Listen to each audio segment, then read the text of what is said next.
코어로 역사를 알아보는 시간! 나란말싸미 하이스토리! 안녕하세요. 나란말싸미 하이스토리 김수진입니다. 네, 안녕하세요. 아나운서 김예슬입니다. 네, 오늘의 역사 선생님 윤선아입니다. 네, 안녕하세요. 엄지입니다.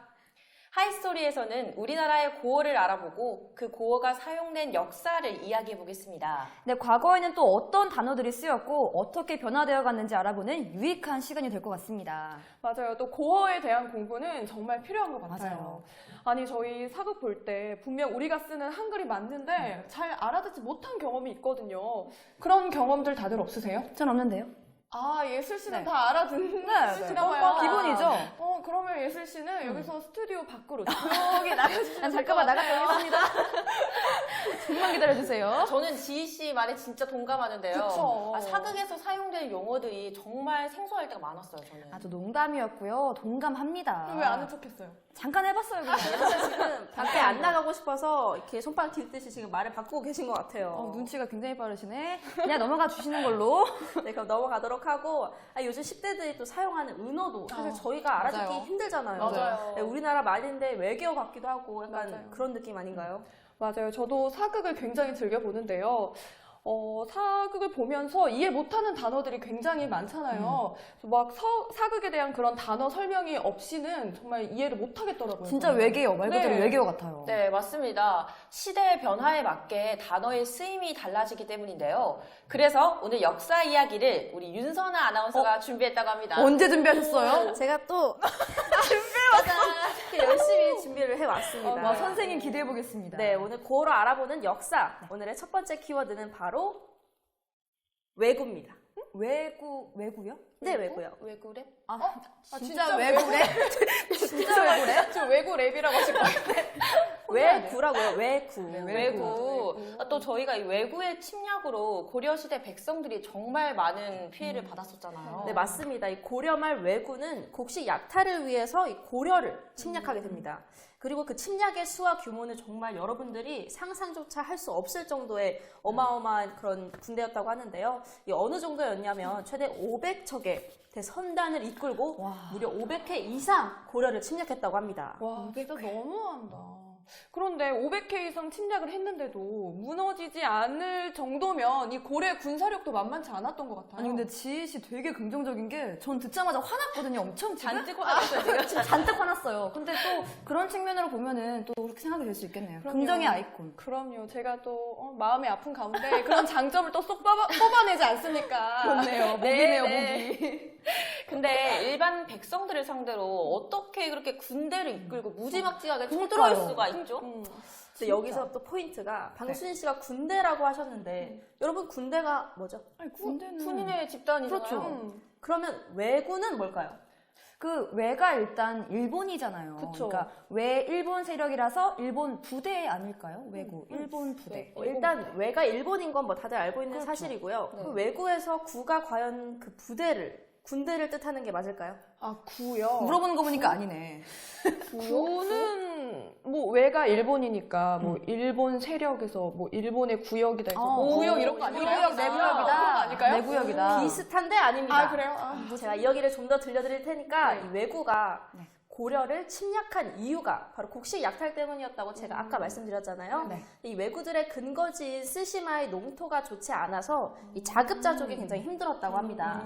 그래서 일본 본토보다 가까운 우리나라 경상도를 통해 이렇게 침략을 자주 했다고 해요. 아니 근데 그럼 일본 다른 지역으로 가면 되지. 하필이면 왜 굳이 우리나라에 와서. 맞아. 그렇죠. 이게 남의 떡이 커 보인다고 욕심내면 탈나죠. 맞아요. 아무리 가깝다고 엄연히 남의 나라인데. 그럼요. 근데 거기엔 또 이유가 있습니다. 그 이유는 바로 이 동아시아 정세 변화 그리고 일본 국내의 정세 변화와 관련돼 있는데요. 이 당시 일본이 남북조 시대라서 일본 본토가 굉장히 불안하니까 일본 변방에 이 주변의 주민들이 생계가 어려워져서 이 도적이 많이 됐다고 해요. 그러면 그 도적이 늘어나서 침략이 많아진 거군요. 그렇죠. 아니 근데 그 외구의 구가 무슨 뜻인지에 대해서 이야기하다가 갑자기 도적이 왜 나오는 진짜 그러게요. 너무 갑자기? 아니에요? 제가 괜히 이런 얘기를 시작했겠습니까, 예슬 씨? 그런 줄 알았죠. 혹시 도적구 아닌가요? 아이, 아, 갑자기요? 많이 가려하세요. 도적구가 어딨어요. 저는 그냥 한번 해봤어요. 도적 구요? 그냥, 무슨 구야? 그냥 던져봤어요. 던져보신 거예요? 네. 근데 맞습니다. 도둑고 있어요. 아 진짜? 이 보세요, 이거. 도적질 하다의 구라고 해서 외인들로 이뤄진 도적 집단을 바로 외구라고 오, 했습니다. 거의 얻어 걸렸어. 진짜. 다 알고 일부러 한 거예요. 나가세요. 맞추고 나가. 아는 척 하시네. 나가셔야겠어. 같이 나가시면 될 것 같습니다. 네, 외구는 일본의 해적이라고 생각하시면 더 편할 것 같습니다. 아, 그럼 일본 사회 내부의 어려움이 국내에서 통제되지 못하니까 국외로, 그러니까 가까운 우리나라에 와서 그런 공격성을 띈 거네요. 네, 맞습니다. 그리고 아까 군대라고 여러분이 네네. 하셨잖아요. 네. 이 고려를 침략했던 왜구가 사실 일본의 정규 군대가 아니에요. 그냥 일본인들로 구성된 해적 집단이었습니다. 해적 해적 도적. 집단. 일반 주민이면 저희 같은 국민인 거잖아요, 그냥. 그렇죠. 와, 사람이 약해질 수가 있어, 이렇게. 근데 진짜 이게 침략을 했다고 해서 우리나라에서도 고분고분 이렇게 곡식을 주진 않았을 거 아니에요. 싸우면서 인명피해도 많았을 것 같은데 어땠나요? 네, 이 왜구의 잔인함은 정말 치가 떨릴 정도였다고 하는데요. 네. 왜구는 식량을 앗아갈 뿐만 아니라 우리나라 백성을 납치하고 겁탈하고 살인하고 거기다 우리나라의 소중한 문화재까지도 약탈해 갔다고 합니다. 아유, 나빠. 여러분 삼강행실도는 다들 아시죠? 알죠, 알죠, 알죠. 알죠. 그 행실 기록한 거. 상강오륜. 네, 맞아요. 그 효랑 충에 대한 그런 내용이 담겨 있는 알고 거잖아요. 네, 맞습니다. 이 조선 세종 때 삼강의 모범이 될 만한 충신, 효자, 연려의 행실을 모아서 만든 책인데요. 이 책의 세 자매가 왜구의 겁탈을 피해 투신 자살하는 그림이 기록에 남아있다고 합니다. 아, 진짜 너무 안타까워요. 이게 정말 그만큼 왜구 때문에 저희들이 본 피해가 크다는 거를 지금 간접적으로 알 수 있었던 것 같습니다. 정말 진짜 화가 납니다. 옆에서 화가 분노의 진짜 열기가 느껴집니다. 너무 잔뜩 났어. 너무 났어. 그런데 사실 우리나라가 옛날부터 일본뿐만 아니라 다른 나라들로부터 침략이 잦았잖아요. 맞아요. 그럼에도 불구하고 꿋꿋하게 이 나라를 지켜온 것이 자랑스러운데요. 그러면서도 이런 얘기를 들을 때마다 마음이 정말 너무 아파요. 찢어져요. 묘한 감정이 또 드는 것 같아요. 근데 또 고려를 지키기 위해서 이렇게 몸바쳐 싸워주신 장군님들도 계셨잖아요. 그렇죠. 맞습니다. 또 우리나 이야기를 이어나가자면요. 이 외구의 침략에 가만히 있을 수 없었죠. 또 저희 맞습니다. 나라가. 그래서 고려는 군사력을 강화해서 이 토벌 작전에 나섭니다. 이 최영이 이끈 홍산대첩과 홍산대첩. 이성계가 이끈 황산대첩, 그리고 알죠. 최무선의 화약 무기를 사용한 진포대첩에서 아주 큰 승을 거두게 됩니다. 드디어 저희 장군님들의 이름들이 나왔습니다. 네. 근데 저 홍산대첩에서 홍산은 어디일까요? 처음 들어보는데. 홍성 아닐까요? 근데 맞는 것 같아요. 홍성. 아, 네, 비슷한데요? 근처는 맞습니다. 아, 그래요? 근처. 이 홍산은 지금의 충청남도 부여, 현재 논산인데요. 용사 훈련소 많은 곳. 맞습니다. 이 홍산대첩은 1376년에 벌어진 대첩으로 이 왜구가 충청남도 연산에 있는 개태사에 침입해서 원수 박인계를 죽이는 등 이 행패가 심해져 벌어진 대첩이라고 해요. 아니 근데 그 또 개태산은 어디예요? 마침 저도 물어보려고 했었어요.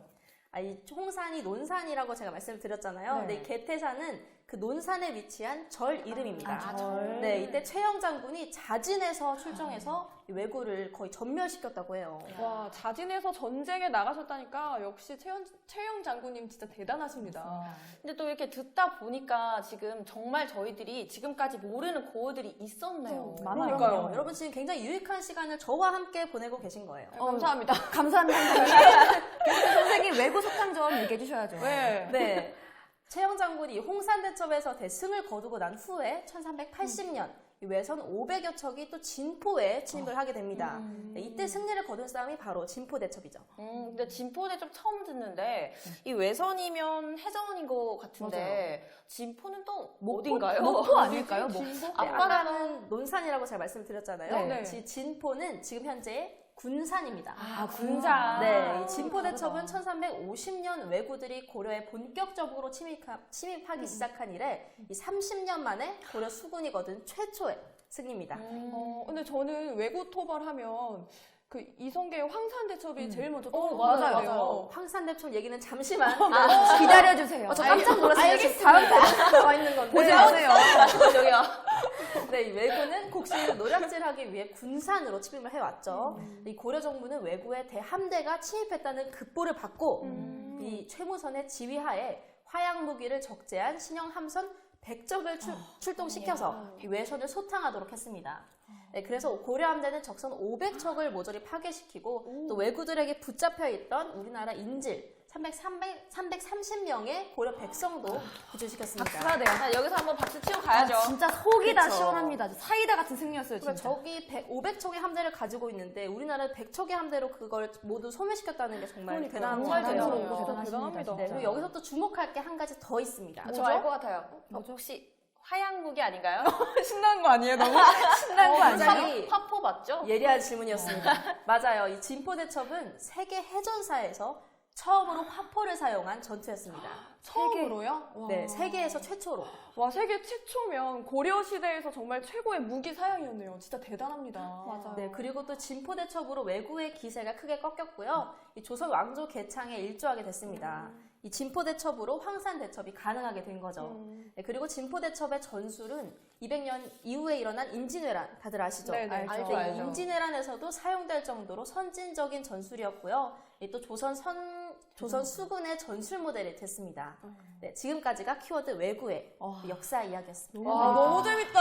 뭐야? 계속해주세요.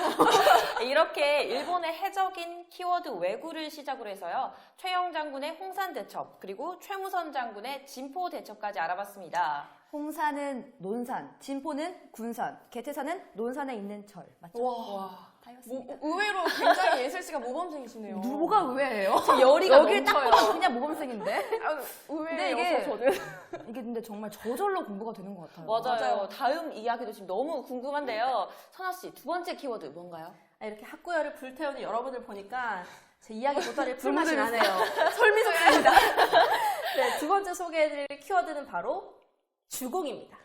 저 주공 들어본 것 같아요. 그 저희 집 주변에 진짜요? 그 주공 아파트 있는데 예슬 씨. 주공 아파트. 그러면 주공. 아, 죄송합니다.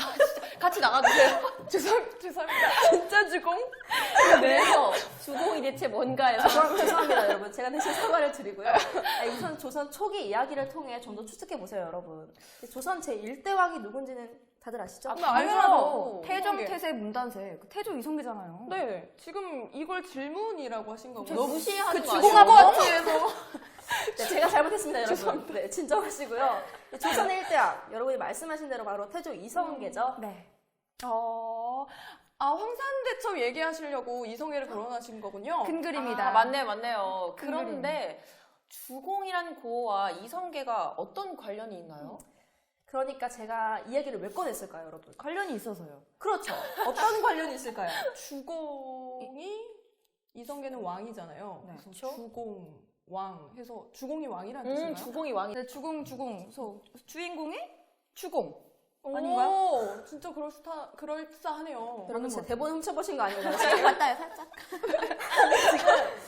주공이 바로 임금을 뜻하는 게 맞습니다. 왕이 역시. 맞네요. 네, 그래서 제가 조선 제1대왕 이성계에 대해서 지금 얘기해보려고 합니다. 아, 이성계 하면 또 황산대첩이잖아요. 아까 말렸잖아요. 맞아요. 아까 외구토벌 얘기해서 황산대첩이 빠져서 저는 속상했어요. 아, 이제 근데- 들어보세요. 그거 아시죠? 황산벌이 황산대첩을 주제로 관련한 영화라는 거. 알죠, 알죠. 알죠. 저 진짜 관팬이었거든요. 아니, 재밌게 봤다고. 저도 정말 재밌게 봤어요. 네, 이 황산대첩에 대해서 지금 말씀드리자면요. 이 황산대첩의 황산은 지금 전라도 지리산 부근에 있는 황산인데요. 이 황산 전투 때 쳐들어온 왜구들은 진포해전에 상륙했던 500여 척의 함대에 고려 내륙에 흩어져 있던 왜구들까지 집결한 아주 큰 연합 세력이었다고 해요. 와, 역대 최대 함대를 동원했던 진포대첩보다도 더 큰 세력이었던 거잖아요. 맞습니다. 게다가 이때 왜구들은요, 이 최영 장군을 유인해서 수도를 점령하고 아이고. 기병까지 동원하는 등 정말 훈련받은 군대에 가까웠다고 해요. 와, 그러면 당시 고려의 피해는 이루 말할 수 없었겠어요. 그렇죠. 그래도 이성계 장군이 이끈 이 우리 군사들이 이 대첩에서 아주 대승을 거뒀죠? 맞아요. 맞습니다. 근데 저 이성계 장군이 네. 황산대첩에서 승리해서 돌아왔잖아요. 이때 최영 장군이 굉장한 환영을 해줬다는 그럴 수밖에. 그런 얘기를 들은 적이 있어요. 맞아요. 이 태조 이성계가 황산대첩에서 승리를 하고 돌아왔을 때 최영 장군이 이런 말을 했다고 해요. 어떤 어떤 말이에요? 말이에요? 공이여 사만이 다시 일어난 것은 이 한 번 싸움에 있는데 예. 공이 아니면 나라가 장차 누구를 믿겠습니까? 야우. 와우. 멋진 연기였습니다. 그 당시 최영 장군이 이런 식으로 말하지 않았을까 해서 우와. 해봤는데 뭐 별로였나요? 너무 별로다. 아, 네, 좀 많이 별로였어요. 저는 차마 볼 수가 없어가지고. 여기 역사 이야기는 여기까지 하는 걸로 합시다. 아직 이성의 얘기 시작도 안 했는데 아, 너무 네. 연기 너무 훌륭해요. 고개 숙여 사죄드립니다. 계속 해주시죠. 짱이에요. 네. 계속 여러분이 이렇게 나오신다면 네, 제가 마저 이야기를 이어나가도록 하겠습니다. 아니 아무튼 이 진포대첩, 황산대첩 뒤부터 이 외구의 세력은 약화되기 시작을 했죠. 왜냐하면 저희 나라가 아무래도 소멸을 시켰잖아요. 소탕전이 외구들을. 많이 있었죠. 네, 그리고 이성계는 이 황산대첩으로 정치적 기반을 다져서 이 조선 왕조 개창으로 나아갈 수 있었습니다. 이제야 조선 왕조가 시작되는군요. 그렇죠. 그리고 태조가 되기 전에 이성계와 최영 장군은 이 함께 힘을 도모해서 홍건적을 무찌르고 또 이 왜구를 막으면서 큰 공을 함께 세웠잖아요. 네. 하지만 이 긴밀한 관계가 끝까지 가지 못했습니다. 왜 끝까지 못 갔나요? 이 서로 정치적인 견해가 달랐기 때문인데요. 네, 서로 그럴 수 갈등이 있죠. 깊어지다가 결국 이성계가 최영 장군을 죽이게 이릅니다. 그러면 그냥 둘 사이가 멀어진 게 아니고 이성계가 이제 세력을 몰아낸 거군요. 그렇습니다. 네, 그 이후에 새로운 나라를 세운 게 바로 이 조선인 거죠. 정말 이 한 나라를 세우고 또 그 나라의 최고 자리에 오른다는 거는 결코 쉽지 않은 일인 것 같아요. 그러니까 한마디로 주공이 되게 어려운 거죠. 잊지 않으셨네요, 예슬 씨. 인정. 칭찬합니다. 감사합니다. 네, 그리고 덧붙이자면요, 이 주공과 비슷한 단어들로 주달과 주본이 있는데 주달? 어떤 뜻일까요? 주니까 일단 임금인 거고 달리기? 달은 이제 막 하달 뭐 이런 걸까요? 명령. 네, 여기서 주달은 임금에게 아뢰던 일을 말하고요. 전달하는 네. 일. 네, 전달. 그리고 주본은 임금에게 올리는 그러를 뜻합니다. 임금과 관련된 주자가 이렇게 들어가는데요. 그러면은 사극 볼 때나 아니면 뭐 옛날 서적을 볼 때 이 주가 임금이란 거를 착안을 해서 어느 정도 추측을 해볼 수 있겠네요. 역시 예리합니다. 이게 그쵸. 되게 유용한 것 같아요. 역시 여러분들은 이제 지금 응용까지 가능해졌어요. 그러니까요. 저희 박사하려고요 이제. 그럼 하나를 알려주면 열을 아는 여러분들. 12개. 열두개를 알고 있나요, 지금? 감사합니다. 네, 그럼 이어서 세 번째 키워드도 알아보도록 하겠습니다. 네. 다음 키워드는 태형입니다. 태형이에요? 이거는 좀 쉬운 것 같은데요? 자신만만한 우리 예슬 씨 한번 말해보세요. 태형 그거요. 그거 맞는 거. 맞는 거요? 맞는 거요? 거. 이렇게 찰싹찰싹? 네, 벌 받는 거. 벌 받는 거. 무슨 벌이요? 이렇게 맞는 거예요. 벌 받는데 이렇게 찰싹 맞는 한번 거. 맞아보실래요? 네, 그거 아닌가요?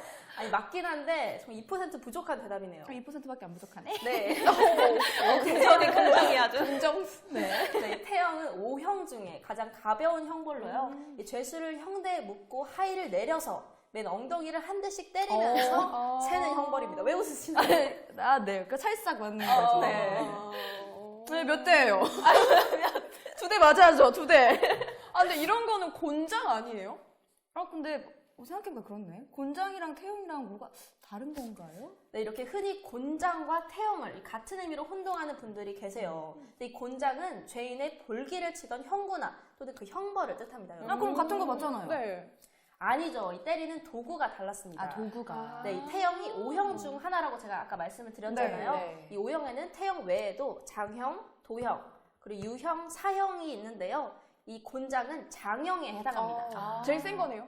그렇죠. 그럼 태형은 제일 가벼운 형벌이라고 말씀을 드렸는데 뭘로 때리면 때리면 손바닥. 가장 뭐 작은 걸로 때리는 건가요? 나뭇가지 이런 거 아닌가요? 손바닥이 제일 가볍지 않아요? 손바닥으로 때리면 안 아프지 않을까요, 예슬 씨? 귀엽네요. 그러면. 네, 이 작은 가시나무 가지로 만든 형구로 볼기를 치고 또 이걸 편형이라고도 했다고 해요. 편형. 아프겠다. 네, 이 죄 경중에 따라서는요, 10대에서 50대까지 총 5등급으로 나눠서 집행했다고 합니다. 근데 또 제가 알기로는 그 태형은 당시 조선에서만 있었던 것이 아니라 그 싱가포르나 말레이시아 같은 아시아권 나라에서들도 조금 다른 방식의 태형이 존재했대요. 그래요? 잘 아시네요. 네. 와. 그럼 이제 지금 태형, 장형까지는 알았는데 말고 이 나머지는 어떤 형벌인지 또 궁금하거든요. 네, 먼저 이 도형은 힘든 일을, 그러니까 노동을 시키는 걸 도형이라고 했고요. 사형은 뭐 말씀 안 해도 다들 아시죠? 네, 그 사형 참수 좀 죽이는 거 아닌가요? 네, 맞는데 이 조선시대 사형제도에는 이 말씀하신 칼로 목을 베는 차명이 있고 또 목을 매서 죽이는 교형, 교형. 네, 그리고 머리, 팔다리, 몸통 이렇게 6부분으로 찢어 죽이는 능지처사가 있었습니다. 어머, 세상에. 와, 저 드라마에서 막 능지처사를 면치 못할 것이야 막 이런 거 있잖아요. 팔다리 찢어지는 거 멸치 못할 것이야 이런 네. 거잖아요. 정말 너무 잔인하다.